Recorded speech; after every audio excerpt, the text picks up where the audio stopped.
Hello everyone, Fanta here, you're watching FANTAVISION, and today is a babysitting story. I don't quite know what I'm going to title this video, haven't come up with it yet. Also, I do want to say I want to apologize for my voice. I sound like crap right now. I have a cold, and hopefully I'll be over it soon. Today I'm drinking a passion fruit LaCroix because alcohol is not good for when you have a cold.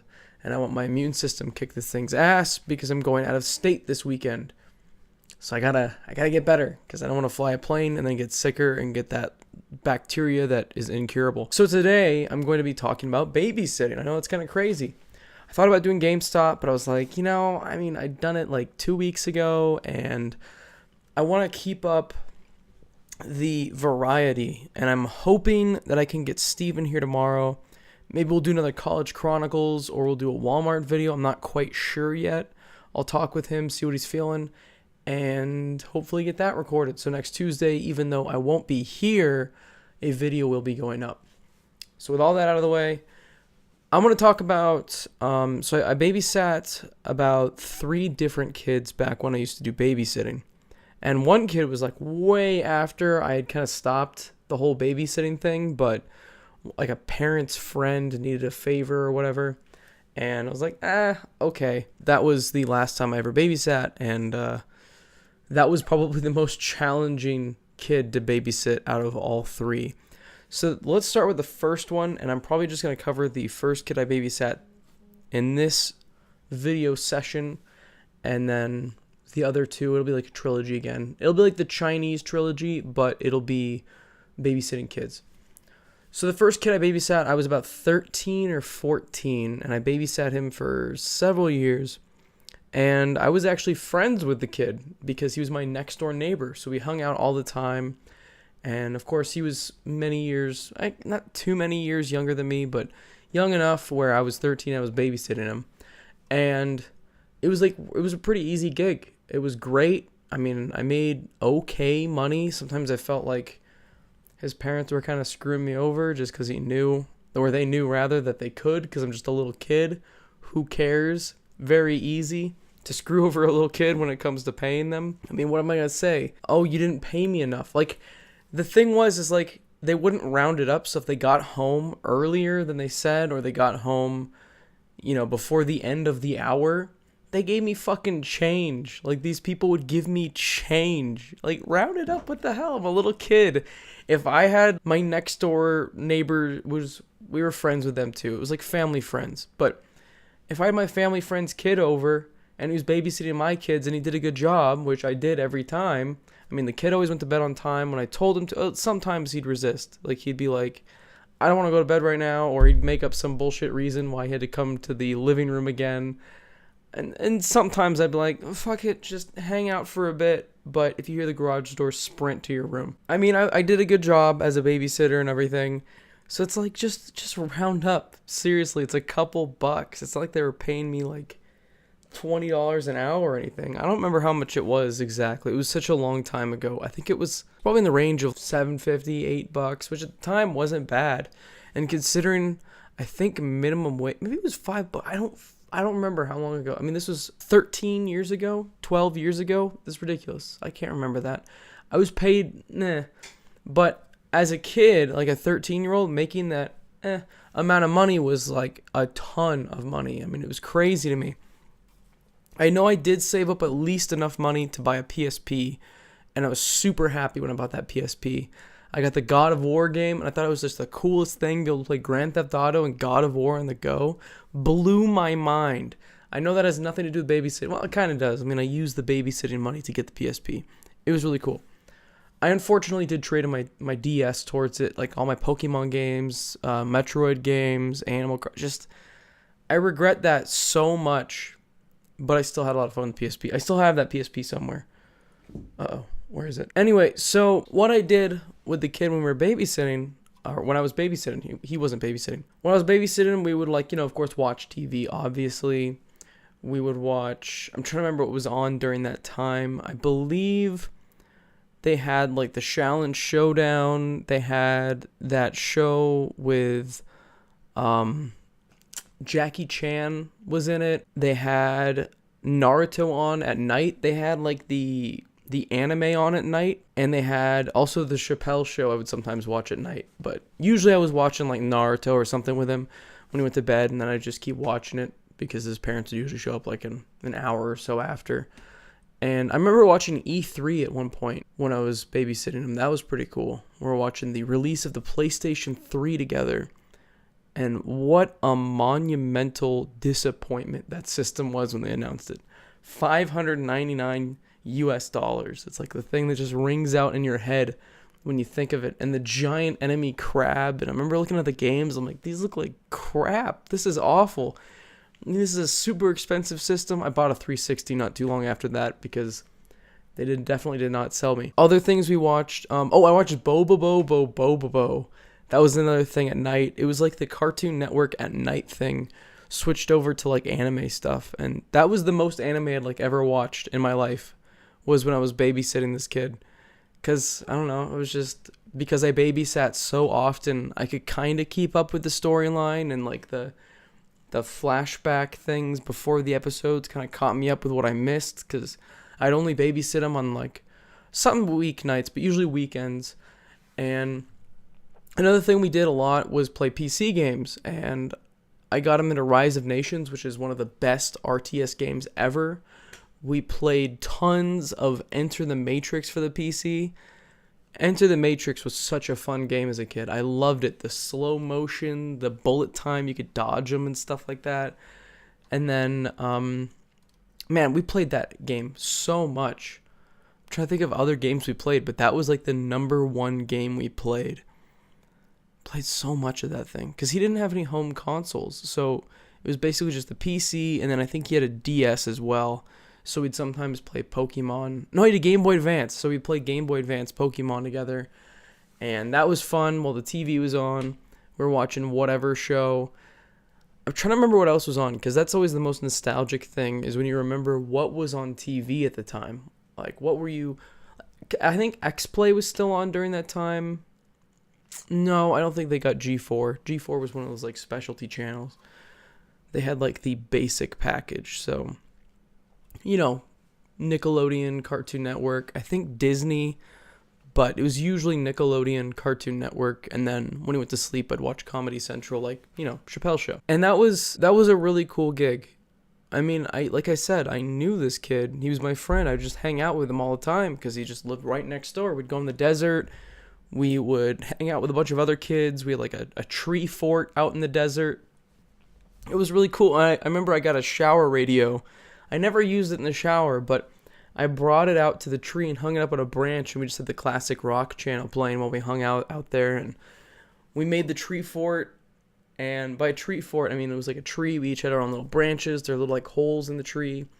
We didn't make the holes. They were like natural holes inside the branches, and we'd like store stuff. And we found really cool crystals out there, and it was just a lot of fun. So, like I said, when I babysat him, it was just like we were hanging out. I was getting paid to hang out with him, which was the coolest thing ever. And the other kid I babysat too, again, it was just like hanging out with a cool, chill kid. I got really lucky with most of the kids that I babysat. I mean, they were just super chill. We just hung out, played video games. We played Yu-Gi-Oh! Sometimes. I didn't know how the hell to play, and he didn't either, now that I know how to play. We basically played just war with them, which is how I played Magic when I first started playing Magic, because I had no idea how the hell to play it, and there were barely any tutorials online. And it was a lot of fun. You know, we'd play board games, and he'd just show me like random cool stuff that in his room or new stuff that he got, and it was a fun time babysitting. It was definitely one of the best gigs for sure, especially when it comes to the next kid, because technology had progressed. I was in high school at that point, and I think this was also when I had a job. So like I'd work. Maybe I didn't have a job at that point. Maybe I didn't need one because I was babysitting. I'm trying to remember now. I don't remember exactly when I first started working at the Chinese place and when I was babysitting. I don't remember if it was at the same time. It might have been. I'm not sure. The timeline is getting kind of screwy the farther back I go. obviously. I mean, it's kind of hard to remember all this kind of stuff. But I mean, it was really cool just being able to hang out with him. We're just watching TV, playing video games all the time. I mean, can you imagine like if that was your job now, was just to hang out and play video games and watch TV? Like that's such a killer job, but unfortunately there's no real job like that as you get older. And I came to realize that after I stopped babysitting for that second kid, and I was like, oh, this sucks. Like, now I gotta get like a real job. I gotta deal with random people. And, these kids that I babysat with were just so well behaved. I don't remember ever having to discipline any of them, really. I mean, it was funny, the only thing that is pretty much every kid has in common, including myself, was just not wanting to go to bed. What is that even? I mean, it's even now. Maybe not as much now. Now I don't really fight going to bed because I'm like, I gotta wake up tomorrow for work. I don't want to feel like shit. Well, I already do right now, but I don't want to feel like shit because I stayed up too late. Because you kind of feel the consequences and you realize the consequences as an adult. Whereas when you're a kid, you're like, I don't want to go to bed early. That's stupid. It's the weekend. Why do I have a bedtime? This is dumb. And every kid I babysat fought it. And I remember doing the same. So most of the time, like I said, I mean, it's not like I made sure they were asleep. I didn't really care. I just wanted them to be in their room for when their parents showed up. Like, hey, look, I'm responsible babysitter. Your kid's in bed or whatever. But sometimes, like I said, I'd let them stay up with me. We'd play more video games, or we would watch the TV, but on a lower volume, just so we could hear the garage door. Or we would play like games in the like in his bedroom, like we'd be playing like Game Boy or whatever. I think we played Pac-Man one time, and then we'd hear the parents pull up, like, all right, pretend you're asleep, turn off your lights, man. So I've always kind of been like that. Whenever I've been like in a position of leadership, I'm gonna take a drink 1 second. Whenever I've been like in some sort of position of leadership, whether it be as far back as babysitting, manager at GameStop, or like managing a group project even in college, I understand where people are coming from. I'm not going to be some hard-ass leader that just like, this is the definite thing. I'm like, I'm going to give some wiggle room here. If you want to stay up a little bit later, that's fine. If you want to use your phone, just don't do it when the customers are in the store. All that sort of stuff. Like, I get it. I'm not going to be a hard ass because nobody likes them. And the thing is if you are, it's more likely that these people are going to rebel anyway.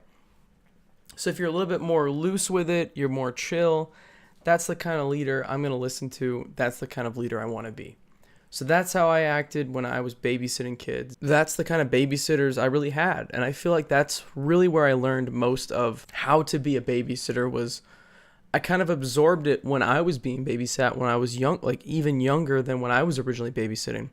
Because it's funny, because the kid next door that I babysat for, his older brother, before he moved away to college, used to babysit me. So it was just like a back and forth kind of thing. Pretty funny when I think about it that way. I completely forgot about that. And he did the same sort of thing, now that I'm thinking about it. He was like, you got to go to bed, but, you can stay up a little bit longer. We'll listen for your parents. We'll turn down whatever we're doing. And then you just have to rush to bed. Or he'd hang out with me in my room and we'd play Game Boy or PC with the lights dimmed just so like they wouldn't see them from the street. And then when my parents were pulling up or the garage door was opening, shut out all the lights, he'd leave, and then greet them at the door. It was that sort of thing. So that's kind of where I took my cues from, and I think that's probably where I got a lot of my leadership, I wouldn't say abilities, but leadership characteristics was from that. And I kind of learned from that, moved forward in life, and then whenever I encountered a manager that was kind of the same way, it's like, yeah, right there we go. It kept reinforcing throughout my life. Like, these are the type of leaders that people follow.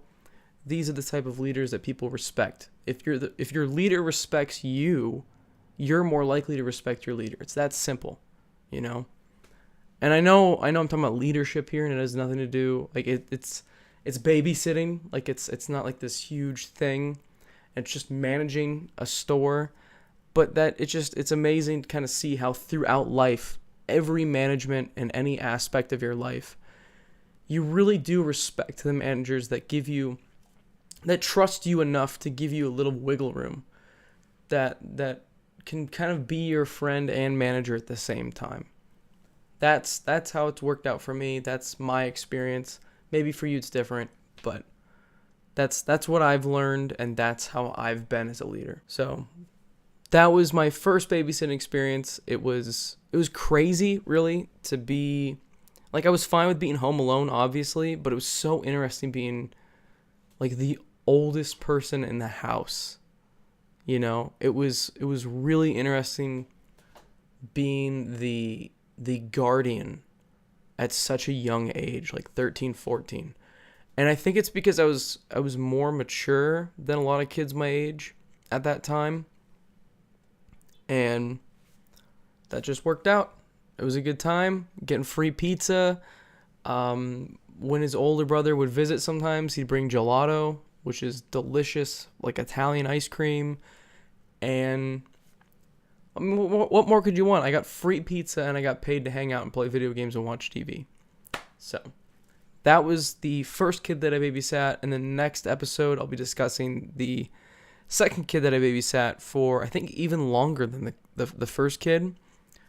And then I don't even know if I can do a whole episode on the third kid. It was literally once that I babysat for him, but it was just not a pleasant experience, really. Thanks for watching, everyone. If you guys enjoyed it, comment down below what your experiences have been with either babysitters or being a babysitter yourself. And as always, have a fantastic day. See you guys.